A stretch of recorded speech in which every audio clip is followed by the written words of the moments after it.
بسم اللہ الرحمن الرحیم۔ السلام علیکم۔ میری آپ سبھی سے التجا ہے کہ ایک مرتبہ درود ابراہیمی پڑھ لیجیے گا۔ بسم اللہ الرحمن الرحیم۔ اللہم صلی علی محمد وعلی آل محمد کما صلیت علی ابراہیم وعلی آل ابراہیم انک حمید مجید۔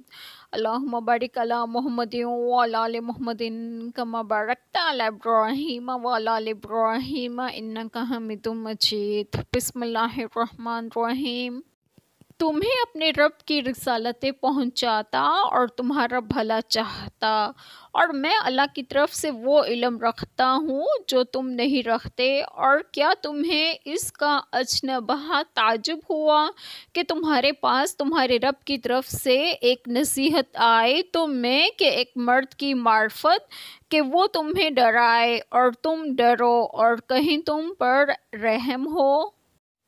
بسم اللہ الرحمن الرحیم۔ آج جو بات میں آپ لوگوں سے ڈسکس کروں گی وہ یہ ہے کہ اس پہلی آیت کریمہ میں ہے کہ تمہیں اپنے رب کی رسالتیں پہنچاتا اور تمہارا بھلا چاہتا، اور میں اللہ تعالیٰ کی طرف سے وہ علم رکھتا ہوں جو تم نہیں رکھتے۔ اس آیت کریمہ میں حضرت نوح علیہ السلام نے جواب میں فرمایا کہ اے میری قوم، مجھ میں تو ذرا بھی غلطی نہیں، لیکن چونکہ میں پروردگار عالم کا بھیجا ہوا رسول ہوں، انہوں نے مجھ کو توحید پہنچانے کا حکم کیا ہے، اس لیے اپنا منصبی کام کرتا ہوں کہ تم کو اپنے پروردگار کے پیغام اور احکام پہنچاتا ہوں، اور اس پہنچانے میں میری کوئی دنیاوی غرض نہیں بلکہ محض تمہاری خیر خواہی کرتا ہوں، کیونکہ توحید میں تمہارا ہی نفع ہے، اور عذاب یوم عظیم سے جو تم کو تعجب ہوتا ہے تو تمہاری ہی غلطی ہے، کیونکہ میں خدا کی طرف سے ان امور کی خبر رکھتا ہوں جن کی تم خبر نہیں رکھتے۔ اور اس سے اگلی آیت کریمہ میں ہے کہ اور تمہیں اس کا اجنبہ تعجب ہوا کہ تمہارے رب کی طرف سے ایک نصیحت آئے تم میں کہ ایک مرد کی معرفت جس کو تم خوب جانتے اور اس کے نسب کو پہچانتے ہو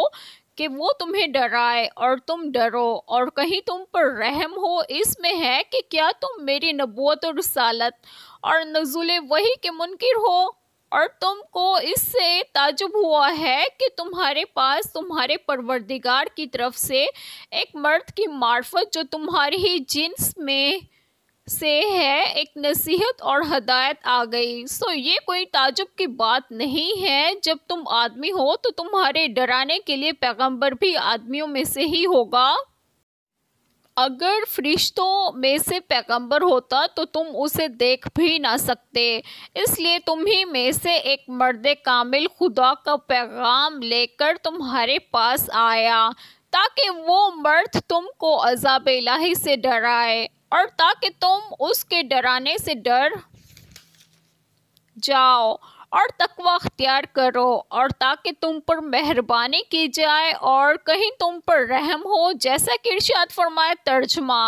اپنے رب کے راستے کی طرف حکمت اور اچھی نصیحت کے ساتھ بلاؤ اور ان سے اس طریقے سے بحث کرو جو سب سے اچھا ہو،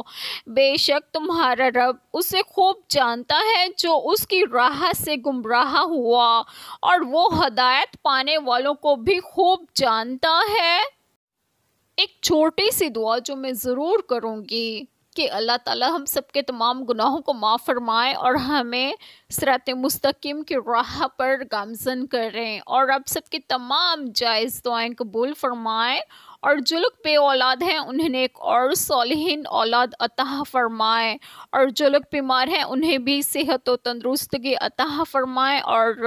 اللہ تعالیٰ غزہ اور فلسطین اور جہاں بھی جو مسلمان آباد ہیں ان سب کو اپنے حفظ و امان میں رکھیں، اور آپ سب کو آپ کے گھروں میں خوش و خرم رکھیں اور صحت و تندرستگی بھی دیں۔ آمین۔ جزاک اللہ خیر۔